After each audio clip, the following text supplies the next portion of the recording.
नमस्ते। आज की कक्षा में सबको हार्दिक स्वागत। हम पिछली कक्षा में दलित साहित्य के बारे में पढ़ा। दलित साहित्यकार ओम प्रकाश वाल्मीकि के बारे में पढ़ा। डॉक्टर भीमराव अंबेडकर की रचनाओं का अध्ययन करके इससे लेखक को वाल्मीकि को प्रेरणा मिला, रचना करने के लिए प्रेरणा मिला। और हमारा उसका एक आत्मकथा है जूठन। उसके कारण हमारे लेखक ओम प्रकाश वाल्मीकि हिंदी साहित्य में एक प्रतिष्ठावान लेखक बने और कुछ पुरस्कार भी उन्हें मिले। उसका एक प्रसिद्ध दलित रचना है शव यात्रा। शव यात्रा में एक निम्न जाति के बारे में, दलित जाति के बारे में लेखक कहते हैं। यहाँ दलित नेता दलितों की रक्षा की तमाम बातें करते हैं, लेकिन यहाँ इस कथा में, इस कहानी में दलित ही दलित का शोषण करते हैं। ये दलितों में 3 विभाग है: चमार, जाटव, बलहार। ये 3 दलित जातियाँ हैं, निम्न जातियाँ हैं, लेकिन सबसे निम्न जाति है, इन तीनों में सबसे निम्न जाति है बलहार। इन तीनों में सबसे ऊंचा वर्ग है, ऊंचा जाति है चमार। इसलिए चमार भी इस बलहार को छूना नहीं पसंद करते हैं। इस प्रकार एक बलहार सुरजा नामक एक बलहार की कहानी है शव यात्रा। शव यात्रा में प्रधान पात्र है सुरजा। അപ്പോൾ അതിൽ നമ്മൾ കഴിഞ്ഞ ദിവസം പറഞ്ഞത് ലേഖനെക്കുറിച്ചൊന്ന് പരിചയപ്പെട്ടു. നമ്മൾ കഥ ആരംഭിക്കുകയാണ്. कहानी का नाम है शव यात्रा। चमारम के गांव में बलहारों का एक परिवार था जो जोहड़ के पार रहता था. ഇവിടെ പറയുന്നത് നമ്മൾ നേരത്തെ പറഞ്ഞു, ദളിതരിൽ തന്നെ ചമാർ എന്ന് പറയുന്ന, ചെരുപ്പ് കുത്തി എന്നൊക്കെ പറയും, അങ്ങനെ പറയുന്ന ഒരു വിഭാഗം ആളുകൾ. ഈ ചമാരം കെ ഗാവ് മേ ബൽഹാരം കാ ഏക് പരിവാർ था. ഈ ചമാറുകളിലെ ഗ്രാമത്തിൽ ഈ ബൽഹാർ എന്ന് പറഞ്ഞാൽ ജാട്ടുകൾ, അതായത് വളരെ താഴ്ന്ന, ദളിതരിൽ തന്നെ ഏറ്റവും താഴ്ന്ന വർഗം, അങ്ങനെ ഒരു കുടുംബം അവിടെ താമസിച്ചിരുന്നു. എവിടെ? ചമാരം കെ ഗാമേ, ഈ ചമാറുകളുടെ ഗ്രാമത്തിലെ ബൽഹാരം കായക്ക് പരിവാർ എത്താത്ത ഈ ബൽഹാറുകളുടെ ഒരു കുടുംബം അവിടെ താമസിച്ചിരുന്നു. ജോഹഡ് കെ പാർ എത്താത്ത, അവർ ജോഹഡ് എന്ന് പറഞ്ഞാൽ വെള്ളം കെട്ടി നിൽക്കുന്ന സ്ഥലമാണ്. നല്ല മഴ പെയ്ത് കഴിഞ്ഞാൽ വെള്ളം കെട്ടി കഴിഞ്ഞാൽ പിന്നെ അപ്പുറത്തേക്ക് കടക്കാൻ പറ്റില്ല, അത്രയും ഇതായിട്ടുള്ള സ്ഥലമാണ്, വെള്ളം നിൽക്കുന്ന ഒരു സ്ഥലമാണ്. ജോഹഡ് കെ പാർ എത്താത്ത, ജോഹഡ് എന്ന് പറയുന്ന ആ വെള്ളം കെട്ടി കിടക്കുന്ന സ്ഥലത്തിൻ്റെ അപ്പുറത്താണ് ഈ ബൽഹാറുകൾ താമസിച്ചിരുന്നത്. ഇപ്പോൾ ചമാറുകളുടെ ഗ്രാമത്തിൽ തന്നെ ഒരു ബൽഹാർ കുടുംബം ഉണ്ടായിരുന്നു. അവർ ഈ വെള്ളക്കെട്ടിൻ്റെ, അല്ലെങ്കിൽ ആ വെള്ളം കെട്ടി നിൽക്കുന്ന ആ സ്ഥലത്തിനപ്പുറത്താണ് അവർ താമസിച്ചിരുന്നത്. ചമാരം और ബൽഹാരം के बीच एक सीमा रेखा की तरह था जोहड. അപ്പോൾ ഈ ചമാർ എന്ന് പറയുന്ന വിഭാഗത്തെയും ബൽഹാർ എന്ന് പറയുന്ന വിഭാഗത്തെയും അതിൻ്റെ രണ്ടിൻ്റെ ഇടയിൽ കൂടി പോകുന്ന ഒരു അതിർത്തി രേഖയായിരുന്നു ഈ ജോഹഡ് എന്ന് പറയുന്നത്. ഈ രണ്ടു കൂട്ടരിനെ വേർതിരിക്കുന്ന ഒരു രേഖയായിട്ട്, സീമാരേഖ, അതിർത്തി രേഖയായിട്ടാണ് ഈ ജോഹഡിനെ അവിടെ കണക്കാക്കിയിരുന്നത്. ഇപ്പോൾ ജോഹഡിൻ്റെ ഒരു ഭാഗത്ത് ചമാറുകളും മറ്റേ ഭാഗത്ത് നമ്മുടെ ബൽഹാർ ഈ കുടുംബവുമാണ് താമസിച്ചിരുന്നത്. बरसात के दिनों में जब जोहड पानी से भर जाता था तब बल्हारों का संपर्क गांव से एकदम कट जाता था. ഇവിടെ പറയുന്നത് ബർസാത്ത് കെ ദിനോമേ, അത് മഴക്കാലങ്ങളിലെ, മഴ പെയ്യുന്ന ദിവസങ്ങളിലൊക്കെ ജോഹഡ് പാനി സെ ഭർ ജാത്താ താ, മഴ ഇങ്ങനെ പെയ്തുകൊണ്ടിരിക്കുമ്പോൾ ഈ പൊതുവേ വെള്ളം കെട്ടി നിൽക്കുന്ന സ്ഥലമാണ്. അവിടെ ഒന്നുകൂടി വെള്ളം നിറയുന്ന പറയുന്നത്. അങ്ങനെ വരുമ്പോൾ ബൽഹാരം കാ സമ്പർക്ക്, ഗാവ് സേ ഏക്തം കട്ട് ജാതാ താ. അതായത് ഗ്രാമവുമായിട്ടുള്ള കംപ്ലീറ്റ് ആ ബന്ധം അവിടെ, സമ്പർക്കം അവിടെ കട്ട് ജാതാ താ, ഇല്ലാതെയാവുമായിരുന്നു. അപ്പോൾ ആ ഗ്രാമത്തിലേക്ക് പോകാൻ പറ്റില്ല, വെള്ളം കെട്ടി നിൽക്കുക കാരണം അപ്പുറത്തേക്ക് കടക്കാൻ പറ്റില്ല എന്നാണ് പറയുന്നത്. അപ്പോൾ മഴക്കാലങ്ങളിൽ വളരെ ബുദ്ധിമുട്ടുണ്ടാക്കിയിരുന്നതാണ് ഈ ജോഹഡ് എന്ന് പറയുന്നത്. ഈ ജോഹഡിൻ്റെ അപ്പുറത്താണ് ബൽഹാറിൻ്റെ കുടുംബം. ബാക്കി സമയം में पानी कम हो जाने से किसी तरह वे पार कर गाँव पहुँचते थे. അപ്പോൾ മഴ പെയ്യാത്ത ബാക്കി സമയങ്ങളിൽ വെള്ളം കം ഹോ ജാനയ്ക്ക് കാരണം, കുറവാവുന്നത് കാരണം അവർക്ക് കിസി തര വേ ബൽഹാർ ये ജോഹഡ് പാർ കർക്കെ ഗാവ് പഹുഞ്ചത്തെ थे. ഈ ബൽഹാറുകൾ ഈ ജോഹഡിൻ്റെ അപ്പുറത്തേക്ക് കടന്നിട്ട് അവർ ഗ്രാമത്തിലേക്ക് എത്തിച്ചേർന്നിരുന്നു. അങ്ങനെ ഗ്രാമത്തിലേക്ക് അവർക്ക് പോകാൻ പറ്റിയിരുന്നു എന്ന് പറയുന്നത്. അപ്പം മഴ ഇല്ലാതെ ആകുമ്പോൾ അവിടെ വെള്ളം കുറയും. വെള്ളം കുറഞ്ഞു കഴിഞ്ഞാൽ അവർക്ക് അപ്പുറത്തേക്ക് ഗ്രാമത്തിൽ പോകാനായിട്ട് ബുദ്ധിമുട്ടുണ്ടായിരുന്നില്ല. യാനി ബൽഹാരം കെ ഗാവ് തക് ജാനെ കാ കോയി രാസ്ത നഹീ ഥാ. ഇവിടെ ഉദ്ദേശിക്കുന്നത്, അർത്ഥമാക്കുന്നത് ഈ ബൽഹാറുകൾക്ക് ഗ്രാമം വരെ പോകാനായിട്ട് വേറെ മാർഗങ്ങളൊന്നും തന്നെ ഉണ്ടായിരുന്നില്ല, വേറെ വഴികളൊന്നും തന്നെ ഉണ്ടായിരുന്നില്ല. അപ്പോൾ വെള്ളം ഇറങ്ങുന്നത് നോക്കിയിട്ട് വേണം അവർക്ക് അപ്പുറത്തേക്ക് പോകണമെങ്കിൽ, മഴയാണെങ്കിൽ പോകാനും പറ്റില്ല. രാസ്ത ബനാനേക്ക് ജരൂരത്ത് കബി കിസിനെ മൗസൂസ് ഹി നഹീ കീ തി. അങ്ങനെ ഒരു വഴി ഉണ്ടാക്കണം, അങ്ങനെ ഒരു റോഡ് ആക്കേണ്ടതിൻ്റെ ആവശ്യകത അതാർക്കും അങ്ങനെ തോന്നിയിരുന്നില്ല എന്ന് പറയുന്നത്. ഒരാൾക്കും അങ്ങനെ ഒരു ആവശ്യം തോന്നിയിരുന്നില്ല. जब किसी चमार को उसकी ज़रूरत पड़ती तो जोहड़ के किनारे गड़े, जाहेड अल्ला जोहड़ के किनारे गड़े होकर आवाज़ लगा देता. जब किसी चमार को ഏതെങ്കിലും ചമാറിനെ ये बल्हार की ज़रूरत पड़ती तो, ഈ ബൽഹാറുകളുടെ ആവശ്യം വരികയാണെങ്കിൽ അവരെന്ത് ചെയ്യും? ജോഹഡ് കെ കിനാരെ ഗഡേ ഹോക്കർ, ഈ ജോഹഡിൻ്റെ തീരത്ത് അതിൻ്റെ കരയിൽ നിന്നുകൊണ്ട് എന്ത് ചെയ്യും? ആവാസ് ലഗാലേത്ത, ഉറക്കെ വിളിക്കും. ഇപ്പോൾ ഇവിടെ ചമാർ, ഈ ബൽഹാർ എന്ന് പറയുന്നത് നമ്മൾ പറയുകയാണെങ്കിൽ ഈ ശവയാത്രയിൽ നമ്മൾ ഈ ഡെഡ് ബോഡിയൊക്കെ കൊണ്ടുപോകുന്ന ആളുകളായിട്ടാണ് അവിടെ കണക്കാക്കുന്നത്. ഏറ്റവും താഴ്ന്ന വിഭാഗത്തിൽപ്പെട്ടവരാണ്. അപ്പോൾ ചമാറുകളുടെ ആയാലും ഇങ്ങനത്തെ ആവശ്യങ്ങൾ ഒക്കെ വിളിച്ചിരുന്നത് ബൽഹാറിനെയാണ് പറയുന്നത്. അപ്പോൾ ഇവിടെ നിന്നിട്ട് വിളിക്കും. ആ വിളിച്ചു കഴിഞ്ഞാൽ ആ ശബ്ദം കേട്ട് കഴിഞ്ഞാൽ പുറത്തേക്ക് വരുമെന്ന് പറയുന്നത്. അപ്പോൾ ഇവിടെ പറയുന്നുണ്ട്, ജോഹഡ് ഇത്തന ബഡാ ബി നഹീ താ कि ബൽഹാരം തക്ക് ആവാസ് ഹി ന പഹുഞ്ചെ. അതായത് അത്രയ്ക്ക് വലിയൊരു വെള്ളക്കെട്ടായിരുന്നില്ല. അതുകൊണ്ട് തന്നെ ബൽഹാറുകളുടെ അടുത്തേക്ക് ഈ ശബ്ദം എത്താതിരുന്നിരുന്നില്ല. കാരണം വിളിച്ചാൽ അവർക്ക് വിളി കേൾക്കാനായിട്ട് സാധിച്ചിരുന്നു. ആവാസ് സുൻകർ വേ ബാഹർ ആ ജാത്തെ തെ. ഇപ്പോൾ ഇവിടെ ചമാറുകളെ വിളി കേട്ട് കഴിഞ്ഞാൽ ബൽഹാറുകൾ പുറത്തേക്ക് വരുമായിരുന്നു എന്ന് പറയുന്നത്. അപ്പോൾ ഒരുപാട് എന്താ പറയുക, അത്രയ്ക്ക് വലിയൊരു വെള്ളക്കെട്ടായിരുന്നില്ല. അതുകൊണ്ട് തന്നെ അവർക്ക് വിളി കേൾക്കാനായിട്ട് സാധിച്ചിരുന്നു എന്ന് പറയുന്നത്. परिवार में सिर्फ 2 जन ही रह गए थे. परिवार में सिर्फ 2 लोग ही रह गए थे. सुरजा जिसकी उम्र ठल चुकी थी. ठल चुकना എന്ന് പറഞ്ഞു കഴിഞ്ഞാൽ പ്രായമായിട്ടുണ്ടായിരുന്നു. ഉമ്ര എന്ന് പറഞ്ഞാൽ ഏജ്. അപ്പോൾ പരിവാർമേ സിർഫ് 2 ജൻ, ആകെ 2 പേരാണ് ആ കുടുംബത്തിലുണ്ടായിരുന്നുള്ളൂ. അതിലൊന്നാണ് നമ്മൾ സുരജ എന്ന് പറയുന്നത് പ്രധാന പാത്രം. ഈ ശവയാത്ര എന്ന് പറയുന്ന കഥയിലെ പ്രധാന പാത്രം എന്ന് പറയുന്നത് സുരജ. ഇത്രയും പ്രായമുള്ള ഒരാളാണ്. ഇസ്കി ഉമ്ര ठल चुकी थी, പ്രായം കുറേ ആയിട്ടുള്ളൊരു മനുഷ്യനാണ്. और उसकी बेटी संदो जो शादी के 3 साल में ही विधवा होकर मायके लौट आई थी. ये सुरजा के अलावा घर में कौन थी? സുരജ കൂടാതെ വീട്ടിൽ ആരുണ്ടായിരുന്നു? ഉസ്കി ബേട്ടി സന്തോ. സുരജയുടെ മോളായിട്ടുള്ള സന്തോയാണ് പിന്നെ കൂടെ ഉണ്ടായിരുന്നത്. ജോ ഷാദിക്ക് 3 साल में, വിവാഹം കഴിച്ച് 3ാമത്തെ വർഷത്തിൽ, ഷാദിക്ക് ബാദ് 3 साल में ही 3ാം വർഷത്തിൽ എന്തായി? വിധവാ ഹോക്കർ, ഭർത്താവ് മരിച്ച് വിധവയായിട്ട് മായ്ക്കെ ലൗട്ടായി തീ. മായ്ക്കെ എന്ന് പറഞ്ഞാൽ സ്വന്തം വീട്. അപ്പനെ ഗർ ലൗട്ടായി തീ, സ്വന്തം വീട്ടിലേക്ക് മടങ്ങി വന്നതാണ്. അപ്പോൾ വിവാഹം കഴിഞ്ഞ് 3 വർഷം കഴിഞ്ഞപ്പോൾ സന്തോൻ്റെ ഭർത്താവ് മരിച്ചു. അങ്ങനെ വിധവയായിട്ട് അവൾ സ്വന്തം വീട്ടിൽ വന്ന് നിൽക്കുകയാണ്. സുരജാക്ക് ഗർവാലി തോമരെ ബി 3 साल हो गए थे. ഇനി സുരജയുടെ ഭാര്യയാണെങ്കിലോ, ഗർവാലി എന്ന് പറഞ്ഞാൽ വീട്ടുകാരിയിലെയും ഭാര്യ, ഗർവാലി സുരജയുടെ ഭാര്യ ഇവിടെ മരേ ബി, മരിച്ചിട്ട് 3 साल हो गए थे, 3 വർഷമായി സുരജയുടെ ഭാര്യ മരിച്ചിട്ട്. घर बाहर की तमाम जिम्मेदारियां संतो ने संभाल की थी.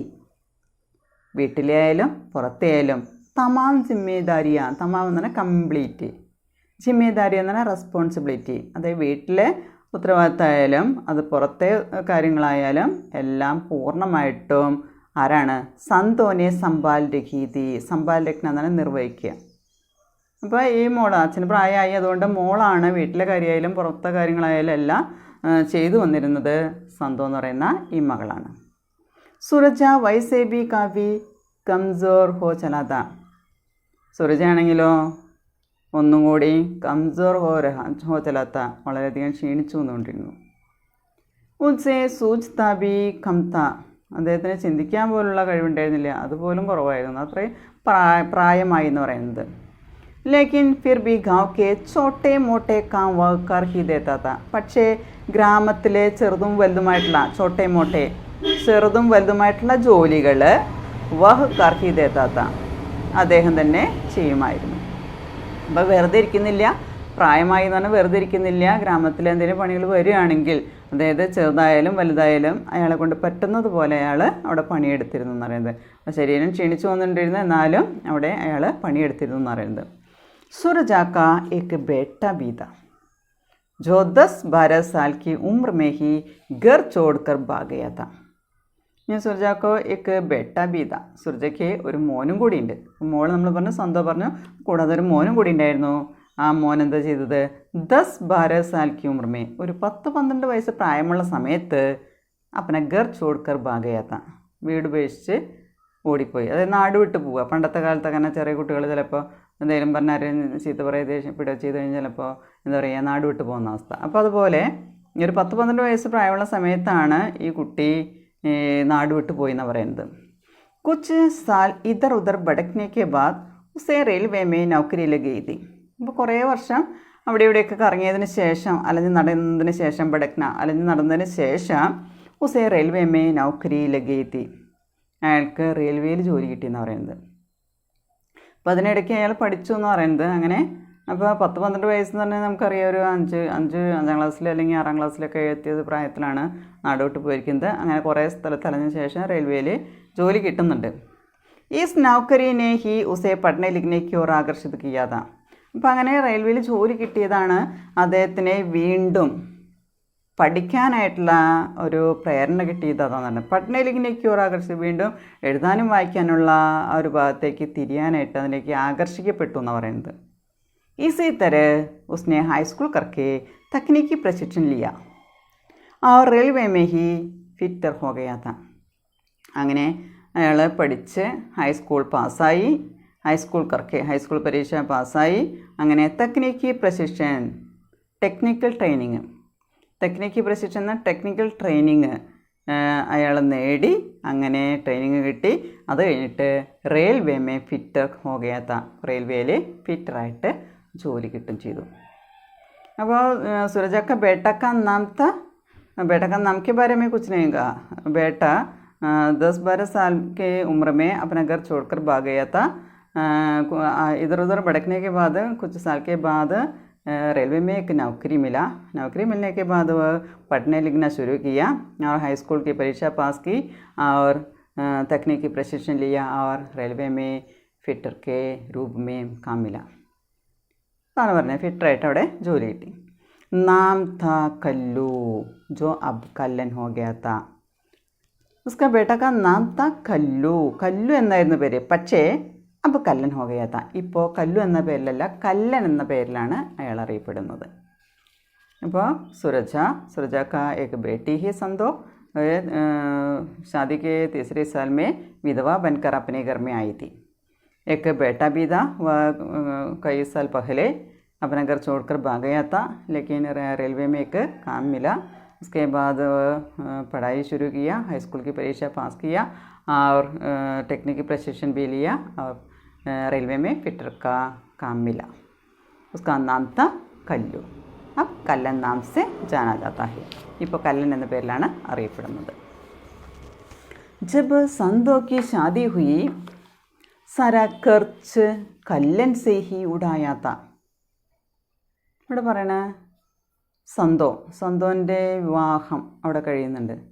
സാര ഖർച്ച് എന്ന് പറഞ്ഞാൽ എക്സ്പെൻസ്, എല്ലാ ചിലവും കല്ലനെ ഹി ഉടായാത്ത.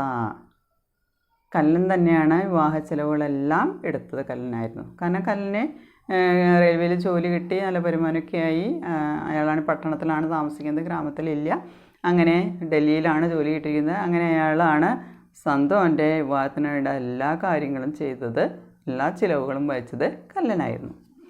സുരജാക്കെ പാസ് തോ ഫൂട്ടി കൗടി ബി നഹി തി. ഫൂട്ടി കൗടി നമ്മൾ പറയും ചില്ലിക്കാശ് പോലും ഇല്ല എന്ന് പറയില്ലേ. ഫൂട്ടി കൗടി എന്ന് പറഞ്ഞാൽ ചില്ലിക്കാശ്, പൊട്ടിയ നാണയം എന്നൊക്കെ പറയുമ്പോൾ ഇവിടെ ചില്ലിക്കാശ് പോലും ഉണ്ടായിരുന്നില്ല. സുരജാക്കെ പാസ് ഫൂട്ടി കൗടി ബി നഹി തി. ഒരു ചില്ലിക്കാശ് പോലും ഉണ്ടായിരുന്നില്ല. കാരണം സുരജ കാ ഉമ്ര ബഡ് ഗയാത്ത, പ്രായം ഒരുപാടായിട്ടുണ്ടായിരുന്നു. അതുകൊണ്ട് തന്നെ സാരി ജിമ്മേദാരി കല്ലൻ കെ ഉപ്പർത്ത, അങ്ങനെ എല്ലാ ഉത്തരവാദിത്വവും കല്ലൻ്റെ മുകളിലായിരുന്നു. കല്ലൻ കി ഷാദി ബി റെയിൽവേ കോളനി മേ ഹി ഹോ ഗയി തി. ഇനി കല്ലൻ്റെ വിവാഹമാണെങ്കിലോ റെയിൽവേ കോളനിയിൽ വെച്ചിട്ടാണ്, അതായത് റെയിൽവേയിലാണ് വർക്ക് ചെയ്യുന്നത്, ആ കോളനിയിൽ വെച്ചിട്ടാണ് കല്ലൻ്റെ വിവാഹം കഴിഞ്ഞിട്ടുള്ളത്. ഉസ്കെ സസുർ ബി റെയിൽവേ മേ ഹി ദേ. ഇനി കല്ലൻ കല്യാണം കഴിച്ച ആ പെൺകുട്ടിയുടെ അച്ഛനും, സസുർ എന്ന് പറഞ്ഞാൽ ഫാദർ ഇൻ ലോ, അമ്മായച്ചൻ എന്ന് പറയും, അയാളും റെയിൽവേ മേ ഹി ദേ, റെയിൽവേയിൽ തന്നെയാണ് ജോലി ചെയ്തിരുന്നത്. ഉസേ പഠി ലിഖി പത്നി മിലി തീ. അപ്പോൾ കല്ലൻ വിവാഹം കഴിച്ചത് വിദ്യാഭ്യാസമുള്ള ഒരു പെൺകുട്ടീനെയാണ് കല്യാണം കഴിച്ചത്. ആ പെൺകുട്ടിയുടെ അച്ഛൻ അവിടെ റെയിൽവേയിൽ വർക്ക് ചെയ്യുന്നതിനെയാണ്. പഠി ലിഖി പത്നി മിലി തീ, എഴുത്തും വായനയൊക്കെ അറിയുന്ന അല്ലെങ്കിൽ വിദ്യാഭ്യാസമുള്ള ഒരു പെൺകുട്ടീനെയാണ് ഭാര്യയായിട്ട് കിട്ടിയത്. ജിസ്കി കാരൻ ഉസ്കെ രഹനെ സഹൻ മേ ഫർക്ക് ആകയാത്ത. ഫർക്ക് എന്ന് പറഞ്ഞാൽ ഡിഫറൻസ്, വ്യത്യാസം. രഹനെ സഹൻ എന്ന് പറഞ്ഞു കഴിഞ്ഞാൽ ജീവിത രീതി. അപ്പോൾ ഈ കാരണം കൊണ്ട് തന്നെ, അതായത് റെയിൽവേ കോളനിയിലാണ് അവർ താമസിക്കുന്നത്, റെയിൽവേയിലാണ് അച്ഛൻ വർക്ക് ചെയ്യുന്നത്, അതുപോലെ തന്നെ വിദ്യാഭ്യാസമുള്ള പെൺകുട്ടീനെ കിട്ടിയത്. ഈ കാരണം കൊണ്ടൊക്കെ അവരുടെ ജീവിത രീതിയിലും ഫർക്ക് ആകാത്ത വ്യത്യാസങ്ങൾ വന്നിരുന്നു. ഉസ്കെ ജീവൻ കാ ഢർര ഹി ബദൽ ഗയാത്ത. ഢർര എന്ന് പറഞ്ഞ രീതി, ജീവൻ കാ ഢർര എന്ന് പറഞ്ഞ ജീവിത രീതി തന്നെ ബദൽ ഗയാത്ത, മാറിപ്പോയി എന്ന് പറയുന്നത്. വീണ്ടും പറയണേ, ഗാവ് വഹ് യഥാ കഥാ ഹി ആതാത. ഗ്രാമത്തിലേക്ക് കല്ലൻ യഥാകഥ ചിലപ്പോൾ മാത്രമാണ് വന്നിരുന്നത്. ഇപ്പോൾ പട്ടണത്തിലാണ് അയാൾ കുടുംബമായിട്ട് താമസിക്കുന്നത്, അവിടെ വെച്ച് വിവാഹം കഴിഞ്ഞ് അവിടെ തന്നെയാണ് താമസിക്കുന്നത്. അതുകൊണ്ട് തന്നെ ഗ്രാമത്തിലേക്ക് വല്ലപ്പോഴൊക്കെയാണ് നമ്മുടെ കല്ലൻ വന്നിരുന്നത്. ലേക്കിൻ ജബ് ബി വഹ് ഗാവ് ആത്ത ചമാർ ഉസേ അജീബ് സി നസറം സേ ദേഖ്തേ थे. ഇനി എപ്പോഴെങ്കിലും കല്ലൻ ഗാവ് മേ ആത്തേ തോ, ഈ ഗ്രാമത്തിലേക്ക് വരികയാണെങ്കിലോ ये चमार लोग उसे अजीब सी नजरों से देखते थे. വളരെ എന്താ പറയുക, ഇവർ വിചിത്ര വ്യക്തിയെ കാണുന്നത് പോലെ, അല്ലെങ്കിൽ വിചിത്രമായിട്ടുള്ള നോട്ടത്തോടു കൂടിയാണ് നോക്കിയത്, വിചിത്രമായിട്ടുള്ള ദൃഷ്ടിയോടു കൂടിയാണ് ഈ ചമാറുകൾ നമ്മുടെ കല്ലനെ നോക്കിക്കണ്ടിരുന്നത്. കല്ലു സെ കല്ലൻ ഹോ ജാനെ കോ വേ സ്വീകാർ നഹീം കർ പാ രഹേ തേ. കല്ലു എന്നുള്ള പേരിൽ നിന്ന്, പണ്ട് കല്ലു എന്നായിരുന്നു പേര്, ആ കല്ലു എന്നുള്ള പേര് മാറ്റി അയാൾ കല്ലൻ എന്നായി കഴിഞ്ഞപ്പോഴും അതിനെ അംഗീകരിക്കാനായിട്ട്, അതിനെ സ്വീകരിക്കാനായിട്ട് ചമാറുകൾ തയ്യാറായില്ല. കാരണം അവരെക്കാളും ഉയരാനായിട്ട്, ഇവരെക്കാളും താഴ്ന്ന ജാതിയാണ്, ചമാറുകളെക്കാളും താഴ്ന്നതാണ് ബൽഹാർ, അവരെക്കാളും ഉയരുന്നത് ഇവർക്ക് ഇഷ്ടമുണ്ടായിരുന്നില്ല. അതുകൊണ്ട് തന്നെ കല്ലുവിനെ കല്ലനായിട്ട് കണക്കാക്കാനായിട്ട് അവർക്ക് തയ്യാറായില്ല എന്ന് പറയുന്നത്. ഉൻകി ദൃഷ്ടി മേ വഹ അബി ബി ബൽഹാർ ഹീത. അപ്പം ചമാറുകളുടെ കാഴ്ചപ്പാടിൽ കല്ലൻ എന്ന് പറയുന്നത് ഇപ്പോഴും ബൽഹാർ തന്നെയാണ്. എഴുത്തും വായനയും പഠിപ്പും ജോലിയും കിട്ടിയെന്ന് പറഞ്ഞുകൊണ്ട് മാറുന്നില്ല, അങ്ങനെയാണ് അവരുടെ കാഴ്ചപ്പാട്. സമാജ് വ്യവസ്ഥാമേം സബ്സെ നീചേ യാനി അച്യുതോ മേ ബി അച്യുത്. സാമൂഹ്യ വ്യവസ്ഥയിൽ എന്താ പറയുന്നത്, സബ്സെ നീചേ ഏറ്റവും താഴ്ന്ന, യാനി അർത്ഥമാക്കുന്നത് അച്യുതോ മേ ബി അച്യുത്. അച്യുത് എന്ന് പറഞ്ഞാൽ അയിത്തം, തൊട്ടുകൂടായ്മ, അതിൽ തന്നെ ഏറ്റവും എന്താ പറയുക, ഏറ്റവും താഴ്ന്ന വിഭാഗത്തിൽപ്പെട്ട അച്യുതോ മേ ബി അച്യുത്, അതായത് തൊടാൻ പറ്റിയ അയത്തക്കാരിൽ അയത്തക്കാർ, അതിനേക്കാൾ ഏറ്റവും താഴ്ന്ന, അതായത് അയത്തക്കാരിൽ അയത്തക്കാർ എന്ന് പറഞ്ഞാൽ ഏറ്റവും താഴ്ന്ന വിഭാഗത്തിൽപ്പെട്ടവരാണ്, സാമൂഹ്യ വ്യവസ്ഥയിൽ ഏറ്റവും താഴ്ന്ന നിലയിൽ കിടക്കുന്നവരാണ് ഈ ബൽഹാറുകൾ. അതുകൊണ്ട് തന്നെ ചമാറുകളുടെ കാഴ്ചപ്പാടിൽ, ചമാറുകൾ ഇതിൽ തന്നെ ഇത്തിരി കൂടി ഉയർന്നതാണെന്ന് പറയുന്നത്, അവരുടെ കാഴ്ചപ്പാടിൽ കല്ലനെ അംഗീകരിക്കാൻ അവർ തയ്യാറായില്ല എന്ന് പറയുന്നത്. കല്ലനെ അവർ ബൽഹാർ തന്നെയായിട്ടാണ് ആ പേരിൻ്റെ കൂടെയും ബൽഹാർ വെച്ചിട്ടാണ് വിളിച്ചിരുന്നതെന്ന് പറയുന്നത്. അപ്പോൾ അങ്ങനെയാണ് ചമ്മാറുകൾ അവരെ കണക്കാക്കിയിരുന്നത്. गाँव में वह अपने आप को अकेला महसूस करता था. ഗ്രാമത്തിൽ എന്താ പറയുന്നത്, വ അപ്പനെ ആപ്കോ, ഗ്രാമത്തിൽ വന്നു കഴിഞ്ഞാൽ, കല്ലൻ വന്നു കഴിഞ്ഞാൽ അയാൾ സ്വയം എന്താ പറയുക, അക്കേല മാസൂസ് കർത്താത്ത, എപ്പോഴും ഒറ്റയ്ക്കായ ഒരവസ്ഥയാണ്. കാരണം വേറൊരാളും കൂട്ടുകൂടാനില്ല, വിദ്യാഭ്യാസം കൊണ്ട് ജോലിയുണ്ട്, പുറത്തായിരുന്നൊന്നും പറഞ്ഞിട്ട് കാര്യമില്ല, ഒരാൾ പോലും സംസാരിക്കാനോ കൂട്ടുകൂടാനൊന്നും വന്നിരുന്നില്ല, എപ്പോഴും ഒറ്റയ്ക്കായിരുന്നു പറയുന്നത്. അങ്ങനെ ഒരു ഫീലിംഗാണ് അവിടെ ഉണ്ടായിരുന്നത്. परिवार के बाहर एक भी ऐसा व्यक्ति नहीं था जिससे वह 2 घड़ी बतिया सके. गांव के पढ़े लिखे लोग भी उससे कटे कटे रहते थे. परिवार के बाहर एक भी ऐसा व्यक्ति नहीं था जिससे वह 2 घड़ी बतिया सके. ബത്തിയ സഖി എന്ന് പറഞ്ഞാൽ സംസാരിക്കുക, അതായത് ഒരു 2 നിമിഷം പോലും, 2 घड़ी 2 നിമിഷം പോലും സംസാരിക്കാനായിട്ടുള്ള വ്യക്തികൾ പരിവാർ കെ ബാഹർ ഐസ വ്യക്തി നഹീന്ത, ഈ കുടുംബത്തിൻ്റെ പുറത്ത് അങ്ങനെയുള്ള ഒരൊറ്റ വ്യക്തികളും ഉണ്ടായിരുന്നില്ല. 2 മിനിറ്റ് ഒന്നും സംസാരിക്കാനോ അതിനുള്ള ആളുകളൊന്നും തന്നെ ഉണ്ടായിരുന്നില്ല. അതുകൊണ്ട് എപ്പോഴും ഒറ്റയ്ക്ക് തന്നെയായിരുന്നു. ഗാവ് കെ പഠേ ലിഖേ ലോഗ് ബി ഉസ്സേ കട്ടേ കട്ടേ രഹത്തെ. കട്ടേ കട്ടേ രഹന എന്ന് പറഞ്ഞാൽ അലഗ് രഹത്തെ, അകന്നു നിൽക്കുക. ഇപ്പം ഗ്രാമത്തിലെ വിദ്യാഭ്യാസമുള്ളവരായാലും, അത് എഴുത്തും വായന അറിയുന്ന വിദ്യാഭ്യാസമുള്ള ആളുകൾ പോലും കല്ലൻ സേ ഉസ്സേ എന്ന് പറഞ്ഞാൽ കല്ലൻ സേ കട്ടേ കട്ടേ രഹത്തെ, കല്ലനിൽ നിന്ന് അകന്നാണ് നിന്നിരുന്നത്. ആക്കിർ വഹ് താഥോ ബൽഹാർ ഹി ജോഹട്ട് പാർ രഹ്നെ വാല. കാരണം എന്തായിരുന്നു? കാരൻ യേ താ, അതിൻ്റെ കാരണം എന്തായിരുന്നു? യേ കല്ലൻ ബൽഹാർ ഹി താ, അയാൾ ഒരു ബൽഹാറായിരുന്നു. അച്യുതോമേ അച്യുത് താ. ആർ ഉസ്കെ അലാവ വഹ് ജോഹട്ട് പാർ രഹ്നെ വാല ഹേ, ഈ ജോഹഡിൻ്റെ അപ്പുറത്ത് താമസിക്കുന്ന ആളായിരുന്നു കല്ലൻ. അതുമാത്രമല്ല ബൽഹാറും കൂടി ആയിരുന്നു. ഈ ഒരു കാരണം കൊണ്ട് തന്നെ എല്ലാവരും അവനിൽ നിന്ന് അകന്നാണ് നിന്നിരുന്നത്. ഒരാളും സംസാരിക്കാനായിട്ട് വന്നിരുന്നില്ല എന്നാണ് പറയുന്നത്. ഗാവ് വാലെ ഉസേ കല്ലു ബൽഹാർ ഹി കേക്കർ ബുലാത്തേ തേ. ഇനി എന്താ പറയുന്നത്, ഗ്രാമവാസികൾ നമ്മുടെ കല്ലൻ എന്ന പേരായിട്ടുണ്ട്, ആ കല്ലനെ കല്ലു ബൽഹാർ ഹി കേക്കർ ബുലാത്തേ തേ, കല്ലു ബൽഹാർ എന്ന പേരിലാണ് വിളിച്ചിരുന്നത്. അല്ല, കല്ലൻ എന്നല്ല വിളിച്ചിരുന്നത്, കല്ലുവിൻ്റെ കൂടെ ആ ജാതിപ്പേരും ചേർത്തുകൊണ്ട് കല്ലു ബൽഹാർ എന്നാണ് വിളിച്ചിരുന്നത്. ഇപ്പോൾ ജാതിപ്പേര് വിളിക്കാൻ പാടുമോ?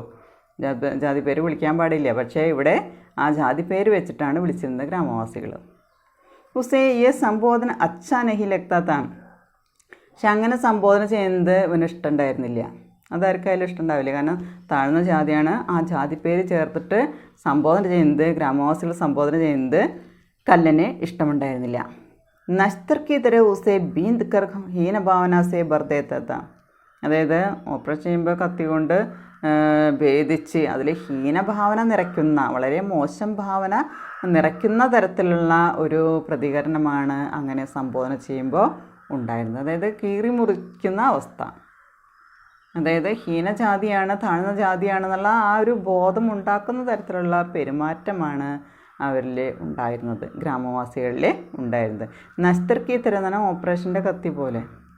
നസ്തർ കീ തര ഉസേ ബീന്ത് കർ, അവനെ കീറി മുറിച്ച്, ഹീനഭാവനാസേ ബർദേത്താത്ത, അതായത് വളരെ ഹീനമായിട്ടുള്ള, വളരെ മോശമായിട്ടുള്ള ഭാവനയാണ് നിറച്ചിരുന്നത്. അപ്പോൾ അതുകൊണ്ട് തന്നെ ഈ കല്ലു ബൽഹാർ എന്ന് വിളിക്കുന്നത് നമ്മുടെ കല്ലിനെ തീരെ ഇഷ്ടമുണ്ടായിരുന്നില്ല. ഇസ് ബാർ വ കാഫി ദിൻ ബാദ് ഗാവ് ആയാത്ത. അപ്പോൾ ഈ പ്രാവശ്യം എന്താ പറയുന്നത്, വ കാഫി ദിൻ ബാദ്, കുറേ ദിവസങ്ങൾക്ക് ശേഷമാണ് ഗ്രാമത്തിലേക്ക് വന്നിരുന്നത്. ഉസ്നെ ആത്തേ ഹി സുരജാസെ കഹാ, വന്നപ്പോൾ തന്നെ സുരജയോട് പറയണേ, ബാപ്പു മേരെ സാത്ത് ദില്ലി ചലോ. അങ്ങനെ വന്നപ്പോൾ തന്നെ നമ്മുടെ സുരജയോട് പറയണ, അച്ഛാ മേരെ സാത്ത് ദില്ലി ചലോ, എൻ്റെ കൂടെ ഡൽഹിക്ക് പോകാമെന്ന് പറയണം. സർക്കാരി മക്കാൻ മേ സബ് ഏക് സാത്ത് രഹ്ലെങ്കേ, നമുക്ക് സർക്കാരിൻ്റെ കെട്ടിടമുണ്ട്, ക്വാർട്ടേഴ്സ് ഉണ്ട്, അത് നമുക്ക് ഏക് സാത്ത് രഹ്ലെങ്കേ, ഒരുമിച്ച് താമസിക്കാമെന്ന് പറയണം. അത് കേട്ടപ്പോൾ നമ്മുടെ സുരജ പറയാണ്, നാ ബേട്ടെ ഇബ് അക്രി ബഖത് മേ യോം ഗാവ് ക്യും ചുഡ്വാവിയും. പറയണേ, വേണ്ട മോനെ, ഇസ് ആക്രി ഭഗത് മേ, ഈ അവസാന നിമിഷത്തിൽ യോ ഗാവ് ക്യോം ചുഡ്വാവേ. അയാളുടേതായിട്ടുള്ളൊരു ഭാഷയാണ്, അതായത് സംസാര ഭാഷ, നാട്ടുഭാഷയാണ് അവിടെ പ്രയോഗിക്കുന്നത്. ന ബേട്ടേസ് ആക്രി ഭഗത്ത്, അവസാന നിമിഷം. യോ ഗാവ് ക്യോം ചുഡ്വാവേ, ഞാൻ എന്തിനാണ് ഗ്രാമം വിട്ടു പോകുന്നത്. ചുഡ്വാവേ എന്ന് ചോട്ടനാണെന്നർത്ഥം. പൂർക്കോംനെ യഹാം ആക്കെ കിസി ജമാനെ മേ ഡേര ഡല്ലാത. പൂർക്കോം എന്ന് പറഞ്ഞാൽ പൂർവികരെ, പൂർവജ്. യഹാം ആക്കെ, യഹാം ആക്കർ, കിസി ജമാനെ മേ, ഏതൊരു കാലത്ത് ഇവർ ഈ ഗ്രാമത്തിൽ വന്നിട്ട് ഡേര ഡല്ലാത, ഇവിടെ തമ്പടിച്ചത്, ഇവിടെ താമസിക്കാൻ തുടങ്ങിയതാണെന്ന് പറയുന്നത്. യഹി മർ ഗബ് ഗയെ, ഇവിടെ തന്നെ കിടന്ന് മരിച്ചോളാന്ന് പറയണം. ഇസ് മാട്ടിമേ, ഈ മണ്ണിൽ കിടന്നിട്ട്. ഇസ് ജോഹഡ് കി ടൈങ്ക് പേ രഹ്കെ ജിൻകി കാട്ടി. ജിൻകി എന്ന് പറഞ്ഞാൽ ജിന്ദഗി, ജീവിതം. ടാങ്ക് പേ എന്ന് പറഞ്ഞാൽ ഈ ഇതിൻ്റെ തീരത്ത്, ഈ ജോഹഡിൻ്റെ കരയിൽ കിടന്നിട്ട് തന്നെ ജീവിതം കഴിച്ചോളാം എന്ന് പറയണം. ഇവിടെ തന്നെ കിടന്ന് മരിച്ചോളാം. ഇസ് മാട്ടിമേ, ഇസ് മിട്ടിമേ, ഈ മണ്ണിൽ തന്നെ ഞാൻ കിടന്ന് മരിച്ചോളാം, ഞാൻ എവിടേക്കും ഇല്ല. ഇപ്പം കഹാൻ ജാങ്കേ, ജാങ്കേ എന്ന് പറഞ്ഞാൽ ജായെങ്കേ. യഹംസേ കഹാൻ ജായെങ്കേ, ഇവിടെ നിന്ന് എവിടെ പോകാനാണ്. സൂരജാനെ ആകെ മിച്ച് മിച്ചാക്കർ അപ്പനെ മൻ കി ബാത്ത് കഹി തീ. സൂരജ കണ്ണടച്ചുകൊണ്ട്, മിച്ച് മിച്ചാക്കുന്ന കണ്ണടയ്ക്കുക, കണ്ണുകൾ അടച്ചുകൊണ്ട് അപ്പനി മാൻ കി ബാത്ത് കൈത്, അദ്ദേഹത്തിൻ്റെ മനസ്സിൻ്റെ ഉള്ളിലുണ്ടായിരുന്ന കാര്യങ്ങൾ അദ്ദേഹം കണ്ണടച്ചുകൊണ്ട് പറയാണ്. ഇല്ല മോനെ, ഞാൻ ഈ അവസാന നിമിഷം ഗ്രാമം ഉപേക്ഷിക്കില്ല. ഈ പൂർവികർ ഇവിടെ വന്ന് താമസം തുടങ്ങിയിട്ടുള്ളതാണ്. ഞാൻ ഈ മണ്ണിൽ തന്നെ കിടന്ന് മരിച്ചോളാം എന്ന് പറയാണ്. ഈ ജീവിതം എൻ്റെ ജീവിതം ഇവിടെ തന്നെ ഞാൻ കഴിച്ചു കൂട്ടിക്കോളാം, ഞാൻ എവിടേക്കും ഇല്ല എന്ന് പറയണം. എവിടെ പോകാനാണെന്ന് പറയണം. അങ്ങനെ ജയ്സെ അതീത് മേവ കുച്ച് ഡൂണ്ട് ഹാത്ത. അതീത് എന്ന് പറഞ്ഞാൽ കഴിഞ്ഞ കാലം, ഗതകാലം. അങ്ങനെ എന്തൊക്കെയോ അദ്ദേഹം കഴിഞ്ഞ കാലത്ത് എന്തൊക്കെയോ അന്വേഷിച്ചു കൊണ്ടിരിക്കുന്ന പോലെ ഉള്ളിൽ അദ്ദേഹം കണ്ണടച്ചുകൊണ്ട് അദ്ദേഹത്തിൻ്റെ മനസ്സിൻ്റെ ഉള്ളിലെ കാര്യങ്ങളിങ്ങനെ പറഞ്ഞുകൊണ്ടിരുന്നു. അപ്പോൾ അതിൽ നമ്മൾ ഓംപ്രകാശ് വാൽമീകിയുടെ ശവയാത്ര സ്റ്റാർട്ട് ചെയ്ത് അതിൽ നമ്മൾ കുറച്ച് കാര്യങ്ങൾ ഇതിൽ വന്നു. प्रधान पात्र, शवयात्रा की प्रधान पात्र है सुरजा. यह सुरजा एक बल्हार है, वह चमारों के गांव में रहते हैं. ये चमार और बल्हार के बीच एक सीमा रेखा है, यह है जोहड. सुरजा के साथ उसके घर में संदो भी थी, उसकी बेटी का नाम है संदो. संदो विवाह के बाद अपने पति मरने के बाद विधवा बनकर अपने घर में आई थी. और सुरजा की पत्नी भी मर चुकी थी, 3 साल पहले मर चुकी थी. ये संदो घर की और बाहर के काम भी संभाल रखता था. और उसका एक बेटा था, उसका नाम है कल्लू. अब कल्लन नाम से जाना जाता है. ये कल्लू 10-12 साल की उम्र में अपना घर छोड़कर भाग गया था. कुछ साल इधर उधर भटकने के बाद रेलवे में काम मिला. उसके बाद पढ़ाई शुरू किया और हाई स्कूल की परीक्षा पास किया और तकनीकी प्रशिक्षण भी लिया और रेलवे में फिटर का काम मिला. ये संदोक की शादी भी कल्लन सारा खर्च लेकर कल्लन ने करवाया और कल्लन की शादी भी हो गई. रेलवे कॉलोनी में हो गई थी. उसका ससुर भी रेलवे में काम करते थे. उसकी पत्नी एक पढ़ी लिखी औरत थी और उसके कारण से उसका रहन सहन में भी कुछ अंदर आया था और उसका जीवन रीति भी बदल गया था. कल्लन कभी कुछ सालों के बाद गांव में आता था. गांव में आते समय सभी लोग कल्लन को अजीब सी नज़रों से देखते थे. कल्लन होने के बाद भी उसे स्वीकार करने के लिए चमार लोग या गाँव वाले नहीं चाहते थे. यह समाज व्यवस्था में बल्हार नामक जाति निम्न जाति है. ये सबसे नीचे या अछूतों में अछूत जाति है. इसलिए गांव में कल्लन को सभी समय अकेला महसूस करता था. उसके साथ बातें करने के लिए कोई नहीं था क्योंकि ये बल्हार ही था, जोहड़ पर रहने वाला व्यक्ति था, इसलिए किसी भी व्यक्ति उसके साथ बातें करने के लिए नहीं आया। एक दिन कल्लू गांव में आया और कल्लू को सभी लोग वहाँ कल्लू बल्हार, अरे कल्लू के साथ बल्हार भी नाम लेकर उसे बुलाते थे। अंत में एक दिन वह गांव में आया और अपने पिताजी और बहन को भी साथ लेकर चलने के लिए आया। वह दिल्ली में काम कर रहे थे, उसको रहने के लिए वहाँ सरकार मकान भी है, वहाँ जाने के लिए सुरजा तैयार नहीं था। Okay, thank you.